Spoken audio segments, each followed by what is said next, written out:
우리 대사관의 안일한 대처가 지금 현지인들로부터 고발되고 있습니다. 감금된 아들을 대신해서 대사관의 도움을 받기 위해서 연락을 했대요, 한 가족이. 그런데 주 캄보디아 대사관으로부터 이런 가이드라인을 받았답니다. 신고했는데 피해자가 괜찮다고 하면 허위 신고로 구속될 수 있어요. 가능하면 자력으로 탈출하길 권합니다. 우리 대사관은 조사와 보호에 관여할 수 없습니다. 구조팀이나 차량 지원도 불가능합니다. 다음이요. 그러면서 신고에 필요한 자료가 있답니다. 아니 지금 내 아들이 지금 감금돼 있고 돈 1,000만 원, 2,000만 원 보내야만 풀어준다고 하는데 신고했더니 지금 가이드라인 자료 이런 거 다 주랍니다. 현재 위치, 지도상 정확한 위치, 감금돼 있는 사람이 내가 지금 어디에 위치해 있다는 걸 어떻게 압니까? 방 번호와 층수, 참, 건물 외관 사진, 본인 사진, 여권 사진 하나라도 빠지면 출동 불가하답니다. 홍 대표님, 이래가 지금 국민의힘에서 아무리 지금 대사가 공석이라거니 이게 말이 되느냐 이런 얘기를 지금 하고 있는 것 같아요. 예, 맞습니다. 근데 뭐 이게 자꾸 뭐 지난 정부 책임이냐, 현 정부 책임이냐 이렇게 가면 국민들이 피곤해지는데 먼저 우리 호 대변인께 그 얘기를 하시니까 저도 얘기를 안 할 수가 없는데요. 바로 이 사건들이 본격히 불거지고 이런 책임이 있는 대사가 지난 캄보디아 대사였어요. 사실 그 자리에 있었다 하더라도 불러가지고 경질해가지고 이거 그 직무유기나 이런 걸로 수사받아야 될 사람입니다. 그 자리에 있어서는 안 되는 사람인 거예요. 결국 결론적으로 보면요. 윤석열 정부 때 임명된 사람인 거죠. 저는 이 대사 이게 근데 사실은요. 제가 과거 외통위도 있었고 경험을 해보면 대사관들의 굉장히 그 안이한 대응이 한두 군데가 아닙니다. 우리 그 여행객이나 관광객들이 위기에 처한 경우 꼭 다른 그 캄보디아뿐만 아니라 다른 곳에 갔을 때도 저 상황이 오면 안일하게 대응을 하는 경우가 굉장히 많아요. 그냥 현지 경찰에 신고하세요.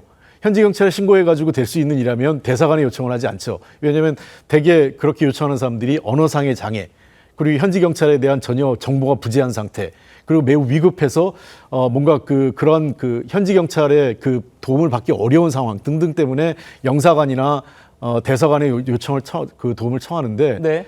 대응 방안이 굉장히 안이한 거죠. 저게 저는 이러한 사항들을 사전에 저는 책임이 두 군데가 있다고 보는데 첫 번째 외교부죠. 예. 그리고 두 번째는 경찰입니다. 경찰 외사과가 이런 문제들에 대해서는 이미 그 관련된 정보 라인을 통해서 정보가 입수됐을 때 인터폴이라든지 또는 캄보디아 그 경찰 당국하고 적극적으로 협조해서 범죄 카르텔을 해체하기 위한 적극적인 행정을 했어야 되는데 이거 역시 그냥 소극적인 행정인 거죠. 신고가 들어오면 그때 가서 대응하겠다는 게 아니라 실제로 이런 사건을 방지하고, 그러니까 외교부에서는 적극적으로 여행 규제 그 금지국이나 여행 규제 국가로 캄보디아를 격상시켰었어야 되고, 네. 두 번째는 경찰은 외사과를 중심으로 해서 인터폴 또는 캄보디아 경찰 당국과 협력해서 범죄 온상인 카르텔을 없애는 데 노력을 해야 돼요. 그리고 이제 캄보디아가 알려졌기 때문에 또 다른 곳으로 지금 이전 중에 있다는 얘기가 나오고 있단 말입니다. 그런 측면에서 그런 이 제3의 피해, 제3의 국가로 피해가 범죄 피해 지역이 확산되는 것을 대비해서 좀 더 광범위한 대응이 필요하다고 봅니다. 예.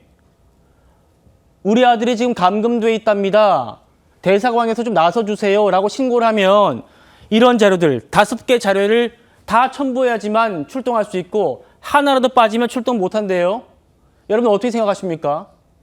내 자식이 갇혀 있다고 해도 이렇게 얘기할 건지 묻지 않을 수 없습니다.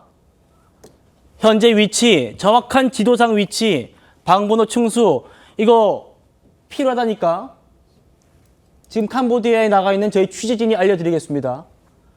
저희 취재진이 지금 이 감금돼 있는 곳 영상을 보내왔는데 같이 보겠습니다.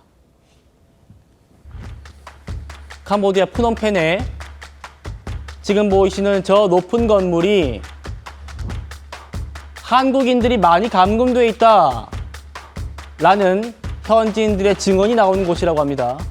자, 대사관 분들 보세요. 현재 위치 필요하다고 하니까 저희가 보여드려요. 자, 정옥 의원님 어떻게 보십니까? 지금 이 내용이 굉장히 복잡한 것이 한국인들 중에 여행을 가서 납치된 경우도 있겠지만 애초에 뭐 보이스피싱이라든지 마약이라든지 대포통장이라든지 성매매라든지 또는 그 취업 사기를 미끼로 해가지고 들어가서 그 내용을 어느 정도 알고 있었던 사람도 있다라는 것이 외교부의 입장인 것 같거든요. 그리고 지금 이미 가가지고 피해 상태를 이런 식으로 확인하고 있는데, 그리고 정부의 인사들도 지금 가 있는 것으로 알고 있습니다. 뭐 총리도 만나고 했다라는데, 네. 구체적으로 그런 코리아 데스크가 지금 본격 가동된다라는 것인지, 아니면은 지금 안보실장의 입장에서는 일단 모든 사람들을 다 한국으로 강제로 지금 입국시킨다는 이야기도 나오는데, 그게 지금 제대로 실시되고 있는지 이런 부분에 대한 경과 보고 를 국민들께 좀 해야 될 것 같고요. 네. 한국인들이 저렇게 구금돼 있다 그러는데 외국인들도 만만치 않게 또 구금돼 있다 그러거든요. 그렇다면 이거는 국제 공조도 모색해 볼 수 있는 사안이라고 봅니다. 아까도 네. 뭐 여러분들이 강조했지만 대사관이 무능해서 한마디로 레드 테이프에만 지금 매몰돼 있다라고 볼 수가 있고요. 현지의 정부나 경찰도 상당히 지금 부패되어 있는 것이 아니냐. 그리고 범죄 조직과의 유착 고리를 의심해 볼 수 있는 여러 가지 방증도 있거든요. 이런 상황에서 흥미로운 점은 민주당의 박찬대 의원이 개인적으로 노력해서 두 차례에 걸쳐서 16명을 구조했다 그러거든요. 예. 그런데 왜 한국의 대사관하고 경찰은 그게 안 되는지 어허. 그것도 참 이상한 일 아니겠습니까? 그래서 제가 볼 때는 경찰과 외교부가 좀 힘 있는 사람이 뭔가 인지하고 움직여야 그때서야 움직이는 게 아닌가라는 의심마저 드는데요. 네. 일단 지금 이런 상황에 대통령이 깊은 관심을 보이고 본격적으로 컨트롤 타워를 대통령실에 만든다고 한 만큼 요번에 모두, 그러니까 본인이 거기서 출국하기를 원하지 않는 사람이라도 일단 강제적으로 입국해서 이런 식으로 피해를 보는 일이 없어야 되겠고, 아까 홍 의원님이 말씀하셨나요? 올해 8월까지 300명이 넘고 작년에 200몇 명이 넘는 그런 지금 실종자가 있는데, 네. 또 어떤 언론에 보면은 이번 정부에 들어서서 오히려 캄보디아에서 여기 캄보디아에 지금 있는 사람과 인질의 맞교환을 제안했다라는 설도 있거든요. 근데 예. 그게 잘 이루어지지 않았다라는 것도 있는데, 실제로 정부에 들어와 갖고 얼마만큼 적극적으로 인질 구출에 지금 집중하고 있는지. 왜냐하면 어떻게 보면 정부가 하는 일 중에 제일 중요한 게 이겁니다. 국민의 생명과 안전과 재산을 보호하는 게 1차적으로 정부가 해야 될 일이거든요. 예. 자, 지금 우리 경북 예천의 대학생 한 명이 사망하면서 이게 정말 공론화된 이 캄보디아 사태입니다. 보코산 지역, 이 대학생이 사망한 곳으로 알려진 보코산 지역이 아니라 지금 보시는 곳은 캄보디아의 수도 프놈펜이에요. 임재 변호사님. 보코산 지역이 지금 여행 제한 구역이 됐지만 캄보디아의 수도에도 저 높은 곳, 높은 빌딩에 한국인들이 많이 감금되어 있다는 현지 고민들의 증언이 나오고 있다는 거예요. 그렇죠. 저 건물 보면은요, 지금 유리창으로 창문이 나 있기는 한데 커튼이 쳐져 있어서 사실 그 안에 내부 모습이 잘 보이지도 않습니다. 굉장히 높은 건물인데 만약 엘리베이터나 입구 몇 곳을 무장한 경비들이 막고 있다고 한다면 탈출할 방법이 없어 보이는 그런 건물입니다.